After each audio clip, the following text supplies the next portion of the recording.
NSE IPO के बारे में सेबी चेयरमैन का बड़ा बयान। तो क्या सबसे बड़े एक्सचेंज का आईपीओ जल्द आने वाला है?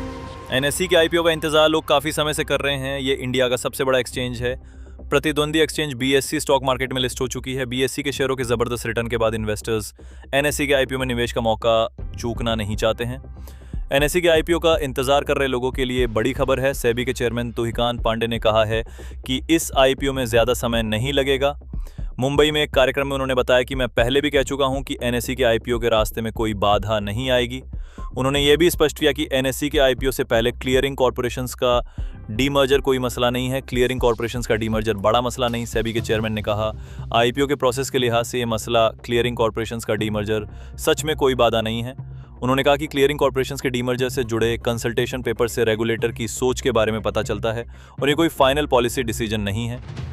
एनएसई के बारे में उन्होंने ये भी कहा, मेरा मानना है कि वे लोग एनएसई उन सभी मामलों को देख रहे हैं जो उनके सामने हैं।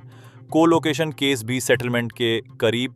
पांडे ने कहा, कुछ लीगल सेटलमेंट और कुछ दूसरी चीजें हैं और कुछ पैसे चुकाने होंगे और मामले केस को वापस लेने सहित कुछ कदम उठाने होंगे। मनी कंट्रोल ने खबर दी थी कि तथाकथित कोलोकेशन केस के सेटलमेंट के लिए एनएसई और सेबी की बातचीत अंतिम चरण में है। दरअसल एनएसई के आईपीओ के लिहाज से कोलोकेशन का मामला एक बड़ा मसला रहा है। यह मामला काफी समय से लंबित है, हालांकि इसके निपटारे की कोशिशें जारी हैं। सेबी का मार्केट रेगुलेशन डिपार्टमेंट पहले कोलोकेशन मामले में नो ऑब्जेक्शन सर्टिफिकेट इशू करेगा। उसके बाद ही एनएसई आईपीओ के लिए सेबी के पास एप्लीकेशन भेजेगा। कोलोकेशन केस क्या है? कोलोकेशन केस में यह आरोप है कि कुछ ब्रोकर्स ने फास्ट डेटा एक्सेस के लिए अपने सर्वर्स एक्सचेंजों के सर्वर्स के करीब रखे, जिससे वे दूसरे ब्रोकर्स के मुकाबले फायदे में रहे।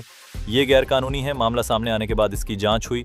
सूत्रों का कहना है कि ये मामला अब सेटलमेंट के करीब पहुंच गया है। इसके लिए सेबी और एनएसई की बातचीत अंतिम चरण में है। माना जा रहा है कि इस मामले का सेटलमेंट होते ही एनएसई के आईपीओ के लिए रास्ता खुल जाएगा। एनएसई कई बार लेटर लिख चुका है। एनएसई ने 28 मार्च को सेबी को एक लेटर लिखा था। इसमें सभी लंबित मामलों के सेटलमेंट की इच्छा जताई गई थी।